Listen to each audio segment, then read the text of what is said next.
Então vamos falar sobre esse indicador que é super importante, que é o capital de giro. Mas o que é o capital de giro? O capital de giro a gente pode considerar como sendo o combustível da sua empresa, tá?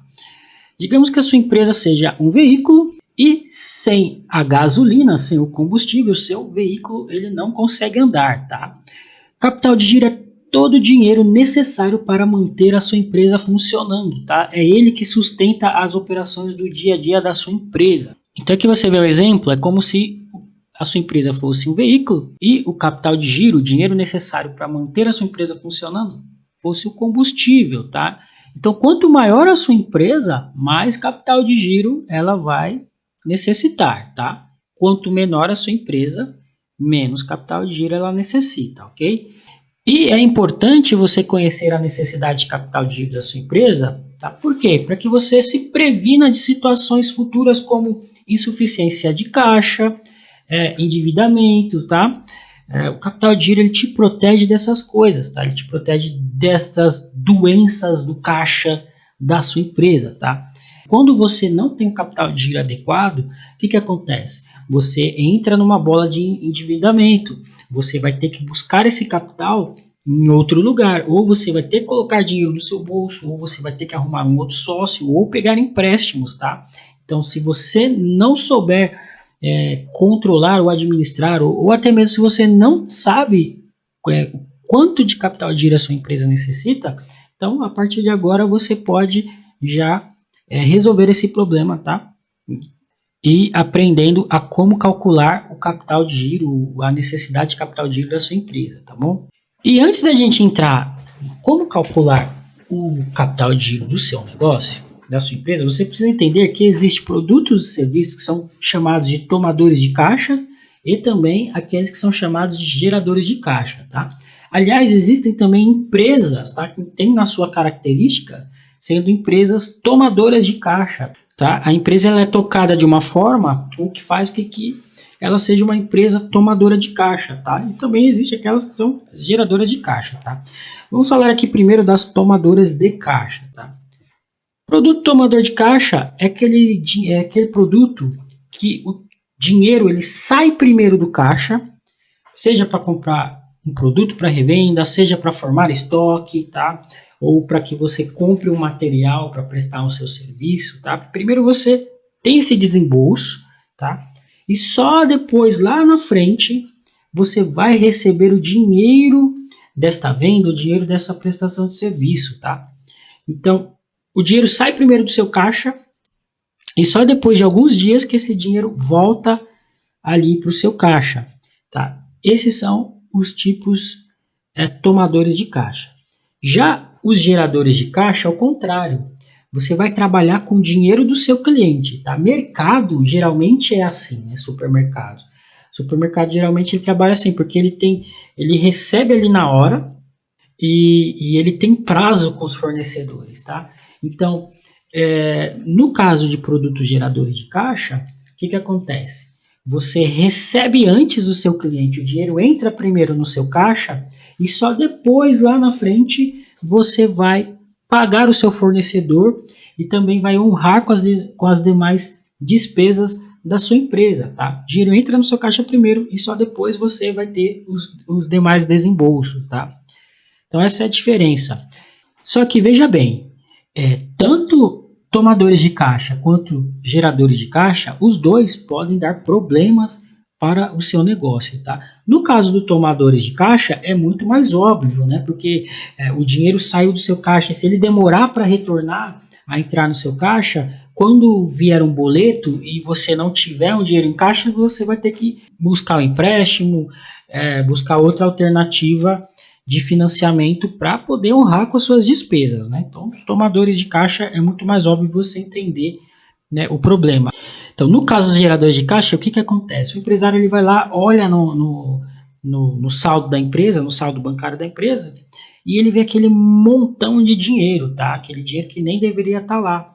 Aí ele pode confundir esse dinheiro com lucro e ele acaba descapitalizando a empresa, tá? Ele acaba fazendo retiradas daquele dinheiro e quando essas despesas elas chegarem, né? Porque o dinheiro entrou primeiro no seu caixa, né? Depois você vai pagar os seus fornecedores, depois você vai honrar com as demais despesas da sua empresa. Então, quando essas despesas, esses gastos acontecerem, você não vai ter o dinheiro no caixa, tá? Porque quando você vende, entenda que o dinheiro da venda, uma parte é para pagar fornecedor, outra parte é para pagar imposto, tá? Outra parte vai contribuir com o pagamento dos seus custos fixos e uma parte é o teu lucro, tá? Então, você tem que ter esse tipo de entendimento, tá? E existem algumas maneiras, né? Existem 3 maneiras de se calcular o capital de giro, tá? Você pode calcular ele pelo método do orçamento de caixa ou do fluxo de caixa. Você pode também calculá-lo pelo método do ciclo financeiro, que é super interessante você entender isso aqui. A gente já vai falar sobre o ciclo financeiro, que, aliás, é uma cereja do bolo, se você entender isso aqui, e você vai entender por quê. E você também pode calculá-lo pelo método do balanço patrimonial, tá bom? Então, vamos falar aqui primeiro pelo método do fluxo de caixa, tá? Aqui, a gente tem um exemplo de fluxo de caixa. Não tem os meses aqui, mas são 6 meses, tá? De janeiro a junho, tá? E você vê aqui, tem o saldo acumulado desse fluxo de caixa, tá? Como que você identifica a necessidade de capital de giro pelo método do fluxo de caixa? Você vai lá no saldo acumulado do seu fluxo de caixa e você vai ver se existe alguns meses aonde o saldo é negativo. E aquele mês aonde você tem uma maior necessidade ali de caixa, aquele valor ali é a tua necessidade de caixa, tá? Então aqui no exemplo, nós temos no quarto mês R$ 13.337, tá? Negativo aqui, então isso aqui seria a minha necessidade de capital de giro para este período aqui que nós estamos apurando neste fluxo de caixa, tá? Nós estamos analisando, quer dizer, né, neste fluxo de caixa, tá? Então eu teria que ter R$ 13.337 aqui de necessidade de capital de giro, tá? Conseguindo isso aqui, o meu saldo aqui ele não daria negativo. Eu teria dinheiro suficiente para honrar com as minhas obrigações aqui, ok? Então esse é o primeiro método. O segundo método é pelo ciclo financeiro, né? Mas você precisa entender o que é o ciclo financeiro, tá? Para entender o que é o ciclo financeiro, eu tenho aqui este gráfico do seu ciclo operacional. E dentro do seu ciclo operacional, você encontra o ciclo econômico e o ciclo financeiro, tá? O ciclo operacional é desde aquele momento que você compra a matéria-prima, você compra os materiais, compra o produto, você paga o seu fornecedor, tá? Você vende e depois você recebe esse dinheiro das vendas, tá? Este é o ciclo operacional, desde o momento que você comprou, pagou o fornecedor, aquele produto fica ali um período no estoque até você efetuar uma venda, tá? E depois, se você fizer uma venda a prazo, lá na frente você vai receber esse dinheiro das vendas, tá? Completa o ciclo operacional da sua empresa, tá? Dentro do ciclo operacional você tem o ciclo econômico, que é desde o momento da compra da matéria-prima, dos materiais, dos produtos, tá? Até o momento da venda. Este é o ciclo econômico. Dentro do ciclo econômico a gente tem aqui prazo médio de estoque, etc. E tal, a gente já vai ver isso, tá? E o ciclo financeiro é desde o momento onde você paga o fornecedor até o momento do recebimento das vendas, tá? Ou seja, desde o momento que o dinheiro sai do seu caixa até o momento que ele entra no seu caixa. Esse é o ciclo financeiro, tá? E você vai ver por que isso aqui é a cereja do bolo, você conhecer o ciclo financeiro do seu negócio. Aqui nesse gráfico, a gente tem o ciclo operacional, econômico e financeiro, e dentro de cada ciclo aqui, você tem o prazo médio de estoque, prazo médio de pagamento e o prazo médio de recebimento, tá? Para que você calcule o ciclo financeiro da sua empresa, você precisa calcular o prazo médio de estoque, prazo médio de pagamento e prazo médio de recebimento, tá? Aliás, eu não falei, né, o que é o ciclo financeiro, né? O ciclo financeiro é o tempo em dias que demora para o dinheiro entrar no seu caixa desde o momento que ele sai. Então, a partir do momento que ele saiu do seu caixa, quanto tempo que demora para ele voltar para o seu caixa, tá? E quanto maior for esse ciclo financeiro aqui, quanto mais dias demorar esse dinheiro para entrar no seu caixa, mais necessidade de capital de giro você precisa, tá? Olha só, eu já vi casos de empresa com um ciclo financeiro de 6 meses. Imagina você ter capital para bancar a operação da sua empresa num período de 6 meses. Imagina isso aqui. Aqui embaixo a gente tem a fórmula, né, do cálculo do ciclo financeiro, que é o prazo médio de estoque mais o prazo médio de recebimento menos o prazo médio de pagamento, que é igual ao ciclo financeiro. Mas não se preocupe que a nossa planilha faz esse cálculo para você, tá? Você pode baixar a planilha que está aí e ela vai te dar já o seu ciclo financeiro e já vai te dar também a necessidade de capital de giro da sua empresa, tá? E vai mostrar também a necessidade de capital de giro necessária para venda de cada tipo de produto que você vende, tá? Você vai ver no próximo vídeo, tá? E aqui você tem a fórmula, né, do prazo médio de estoque, prazo médio de recebimento e o prazo médio de pagamento. Tá aqui a fórmula. É interessante você conhecer para que você calcule, tá? Mas lembrando que a nossa planilha ela calcula tudo isso aqui para você, tá? Então o método pelo ciclo financeiro ele tem essas duas etapas aqui, tá? Dentro da primeira etapa você tem algumas coisas para serem feitas aqui, tá? Então em primeiro lugar você vai precisar calcular o prazo médio do contas a pagar e o prazo médio do contas a receber, tá? Com o prazo médio de contas a pagar e o prazo médio de contas a receber você consegue calcular qual é o período de dias que o seu caixa fica descoberto, tá? Você vai descobrir qual é esse período, se é 30 dias, se é 15, se é 40 dias, enfim. Você vai conseguir fazer isso e a gente já vai ver como é que faz isso, tá? Após isso, você precisa calcular os seus custos fixos, tá? Após calcular os custos fixos, você precisa fazer uma estimativa dos seus custos variáveis, tá? Com seus custos fixos e com os custos variáveis em mão, você vai fazer a soma desses valores e calcular a média diária da soma desses valores. Como assim? Você vai pegar a soma desses valores e dividir ali por 30, por exemplo, tá? E você vai ter uma média diária de quanto que você gasta ali por dia com custos fixos e com custos variáveis, tá? Com esse valor em mão, você vai multiplicar pelos dias que o seu caixa fica descoberto, tá? Que você encontrou aqui. Isso aí vai te dar a primeira parte do seu capital de giro. Já a segunda etapa do capital de giro, você vai ter que verificar o valor mínimo de estoque que você precisa e você vai somar esse valor mínimo com o resultado do cálculo da primeira etapa, tá? Vamos ver isso na prática? Tá. Por exemplo, aqui, digamos que nós temos essa seguinte situação aqui. Você tem a seguinte condição com o seu fornecedor. Você paga ali a matéria-prima, a mercadoria, uma parte à vista e a outra parte em 30 dias. Ou seja, a primeira metade à vista e a segunda metade em 30 dias, tá? E você dá as seguintes condições de pagamento para os seus clientes, tá? A primeira em 30 e a segunda em 60 dias, tá? Então, o seu cliente compra com você e você oferece essas condições para ele. 30 a 60 dias, ok? Digamos que os custos fixos estão em 10 mil e a estimativa do custo variável em 15 mil reais, tá? E você verificou também que o estoque mínimo necessário que você precisa ter na sua empresa é de 5 mil reais, tá? Em primeiro lugar, calcular o prazo médio do contas a pagar e do contas a receber. Então, prazo médio de pagamento, contas a pagar, ok? Metade à vista, metade 30 dias. Então é 30 dividido por 2. Você paga em 2 vezes, ok? Que te dá uma média de 15 dias. Este é seu prazo de pagamento. Prazo médio de recebimento, tá? O teu cliente paga em 30 e depois em 60. 30 mais 60 é igual a 90.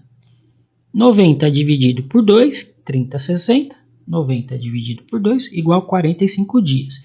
Então aqui você já sabe que você tem um prazo de 15 dias para efetuar os pagamentos ali com seus fornecedores, porém você tem um prazo de 45 dias para receber esse dinheiro, né, de volta no seu caixa, tá? Demora 45 dias, ok? 45 menos 15 é igual a 30 dias. 30 dias é o período que o caixa da sua empresa ficará descoberto, tá? É este período aqui, ok? Significa o quê? Que dentro deste período aqui você precisa ter um capital necessário para pagar todas as obrigações que ocorrerem neste período, tá? Então, durante esses 30 dias, você precisa ter um capital de giro para sustentar as operações da sua empresa, para que você não tome sustos e quando chegarem os boletos você não ter dinheiro em caixa, tá? Depois que você calculou os prazos médios de pagamento e recebimento e descobriu qual que é o período que o caixa da sua empresa fica descoberto, agora nós vamos calcular os custos fixos, encontrar a estimativa dos custos variáveis e calcular a média diária da soma desses valores, ok? Então, nossos custos fixos para o exemplo é de 10 mil, a estimativa de custo variável está em 15 mil, ok? Que dá a soma de 25 mil. A média diária dos custos fixos e custos variáveis, 25 mil dividido por 30 é igual a 833,33 centavos. Tá? Essa é a média diária dos meus gastos aqui na minha empresa, com custo fixo e custo variável, ok? Com esse valor em mão, eu vou multiplicar pelos dias que meu caixa ficará descoberto. Tá? Então, minha média diária dos custos, aqui eu coloquei custos totais, né? Custos fixos e custos variáveis, é de 833,33. E os dias que o caixa fica descoberto são 30 dias. Então, 30 vezes 833 calhou de ser o mesmo valor lá da soma do custo fixo com custo variável. Mas pode acontecer que não, tá? Aqui é um exemplo para você entender o cálculo, ok? Então, vamos continuar aqui, tá? Então, esta aqui é a primeira parte do seu capital de giro, tá? Esses 25 mil. Depois, nós vamos para a segunda etapa, que é verificar o valor mínimo de estoque que você precisa ter. O nosso valor mínimo, no nosso exemplo, é de 5 mil. Então, 25 mil mais 5 mil igual a 30 mil. Então, este é o capital de giro necessário que eu teria que ter no meu caixa para pagar todas as obrigações ali da minha empresa, tá? E com isso, eu evito de que minha empresa entre em endividamento, tá? E tenha ali falta de caixa para honrar com as obrigações. Tá? Agora vamos para o último método de cálculo do capital de giro, tá? Como que você pode encontrar a necessidade de capital de giro, tá? Que é pelo método do balanço. Então, se você tem ali uma contabilidade bacana, bem apurada, você pode pedir para o seu contador o balanço patrimonial, tá? Para efetuar o cálculo do capital de giro necessário da sua empresa, tá bom? Então aqui você está vendo uma estrutura de balanço patrimonial resumida, tá? Se você não sabe, tá? A parte de ativos são todas as suas, são todos os seus bens, tá? Seus direitos aqui. Aqui tem a sua conta do banco, tem seus estoques, seu imobilizado, né? Ativos intangíveis, enfim. Tudo que é bens e direitos. Do lado do passivo é tudo que é obrigação, tá? Tudo que são as suas despesas, suas dívidas, tá? Tudo que você precisa arcar ali, fazer os pagamentos, ok? Este é o lado do passivo. O patrimônio líquido é o capital social, aquele valor que você investiu na empresa, tá? A sua participação na empresa. E a parte de lucro e prejuízos acumulados. Então, como é que fica a fórmula aqui para você encontrar o capital de giro através do balanço patrimonial? É o ativo circulante menos o passivo circulante. Vamos voltar lá, ó. Ativo circulante menos o passivo circulante. O resultado desta conta é a necessidade de capital de giro do seu negócio. E aqui eu tenho um exemplo aqui do ativo circulante e do passivo circulante, tá? Em valores, tá? Ó, nós temos o contas a receber, o estoque, conta do banco 1, conta do banco 2, dinheiro no caixa, né, no caixinha, tá? Tudo isso aqui deu a soma de 98.800. Já do lado do passivo circulante, nós temos as despesas administrativas, os fornecedores, salários, empréstimos a curto prazo, que deu um total de R$102.000, tá? Então é ativo circulante menos o passivo circulante vai me dar a necessidade de capital de giro de R$ 3.200. Tá? Aqui, entre parênteses, significa que é negativo. Então, se deu negativo aqui, é porque eu tenho essa necessidade de capital de giro. Se aqui fosse um valor positivo, significa o quê? Que o lado do seu ativo circulante, tá? Ele seria maior do que o seu passivo circulante. Claro, né? Isso aqui já é fácil de entender, tá? Então, sendo assim, significa que a sua empresa ela tem uma boa saúde financeira, tá? Ela é uma empresa que gera caixa, empresa geradora de caixa, ela tem uma boa saúde financeira, porque ela consegue arcar com todas as despesas ali de curto prazo, né? De forma que não necessite de capital de giro, tá? Ah, mas se no meu caso aqui é negativo, então quer dizer que eu não tenho uma boa saúde financeira? Não necessariamente. O ideal seria que você não tivesse a necessidade de capital de giro, tá? Mas se você tem a necessidade de capital de giro, você pode reduzir esse valor, tá? Para que você alcance cada vez mais uma saúde financeira para o teu negócio, tá? E como que você pode fazer isso, tá? Que é a próxima etapa. Como melhorar o capital de giro, tá? Você pode melhorar as condições de pagamento com os seus fornecedores, tá? Por exemplo, digamos que você compre com seu fornecedor e você pague uma parte à vista e outra parte a 15 dias, tá? Você pode negociar uma condição melhor com o seu fornecedor. Você pode pagar a primeira parte daqui a 15 dias, a segunda parte daqui a 30 dias, tá? Sempre tem margem para negócio, sempre tem margem para melhorar aqui o prazo médio de pagamento com o seu fornecedor, tá? Você sempre pode melhorar isso, sempre pode negociar com o seu fornecedor para que você pague um pouco mais lá na frente com ele, tá?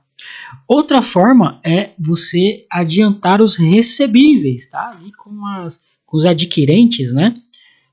Com os bancos adquirentes, você pode adiantar as vendas de cartão de crédito, por exemplo, ou as duplicatas, você pode fazer esse adiantamento. Lembrando que se você fizer adiantamento dos seus recebíveis, você precisa considerar a taxa de desconto desses adiantamentos no momento da precificação, tá? Porque isso afeta a sua lucratividade. Apesar de que você terá caixa, né, você terá um dinheiro entrando mais rápido no seu caixa, esses percentuais ali, eles vão prejudicar na lucratividade da sua empresa, tá? Então é importante você levantar quais as taxas de adiantamento dos seus recebíveis e considerá-las no momento da precificação, tá?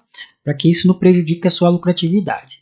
Tá? Outra forma é reduzindo o tempo de estoque de produto, tá?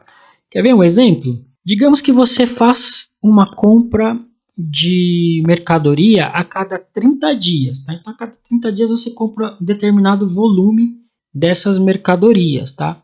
Você pode quebrar esse tempo, tá, de compra dessas mercadorias no mês. Em vez de você comprar de 30 em 30 dias, compra em 15 em 15 dias ou em 10 em 10 dias, tá? Você vai ter um pouquinho mais de trabalho, mas você vai ter o dinheiro no seu caixa por mais tempo. E isso te previne de surpresas ali, um boleto que pode cair num dia e você não ter dinheiro no caixa, tá? Você pode, fazendo isso, você mantém o dinheiro por mais tempo no seu caixa, te previne da insuficiência de caixa e você mantém a saúde financeira do seu negócio. Outra forma de melhorar o capital de giro é favorecer o pagamento em dinheiro. Por exemplo, você pode oferecer um desconto de 7%, 5% para o teu cliente se ele pagar ali no momento em dinheiro, tá? Hoje tem o Pix, né? Se ele pagar com Pix ou se ele pagar em dinheiro, você pode dar esse benefício de desconto para ele, tá? A vantagem é que o dinheiro ele vai cair na hora ali no seu caixa, tá? Você tem o dinheiro no ato da venda.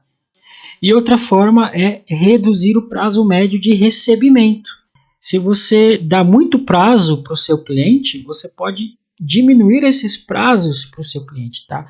Olha só, você pode favorecer o pagamento em dinheiro ou em Pix e ainda reduzir esse prazo médio de recebimento. Então, por exemplo, se você dá as seguintes condições de pagamento para o seu cliente, 30, 60 e 90, reduz ali para 60, depois para 30, tá? Para que o dinheiro retorne ao seu caixa mais rápido. E é essa que é a sacada que eu tinha dito sobre o ciclo financeiro, tá? A sacada é reduzir o ciclo financeiro da sua empresa. Se o ciclo financeiro da sua empresa é muito longo, no nosso exemplo ali a gente viu que era de 30 dias, né? Então, se o ciclo financeiro é muito longo, você vai ter uma necessidade maior de capital de giro. Então, a sacada é você pedir mais prazo para os seus fornecedores e pensar em formas para que o dinheiro da venda, o recebimento das vendas, caia mais rápido no seu caixa, tá? Então, quanto menos tempo demorar para o dinheiro entrar no seu caixa, melhor. Quanto mais tempo você tiver para pagar as suas despesas, seus custos, melhor, tá? Em alguns casos, você consegue até inverter isso, tá? Que é o caso de empresa geradora de caixa. Você recebe antes e só paga depois, tá? Os custos da sua empresa, tá? Mas a sacada é essa. Eu acredito que você não vai encontrar em lugar nenhum, em nenhum treinamento de precificação, algum consultor ou algum especialista te dando essa cereja do bolo aí, que é essa sacada aqui do ciclo financeiro, tá? Se você conseguir reduzir o ciclo financeiro da sua empresa, você já melhora muito as condições financeiras da sua empresa, tá? E eu acredito que você não vai ver ninguém num treinamento te passar isso, porque provavelmente eles vão querer te passar em algum outro tipo de produto, tá? Aliás, nós temos também outros tipos de produto aqui, como consultoria, como treinamento de gestão financeira, tá? Onde a gente ensina isso, mas eu resolvi te mostrar isso agora, mostrar a questão do capital de giro, porque eu acho que isso vai te ajudar aqui em primeiro momento, tá? Porque gestão financeira, ela tem muitos outros aspectos interessantes, que são importantes, que você precisa dominar para que você consiga alavancar os resultados da sua empresa também, tá? Então é isso aí. Vou ficando por aqui. Diz aí o que você achou dessa aula, ok?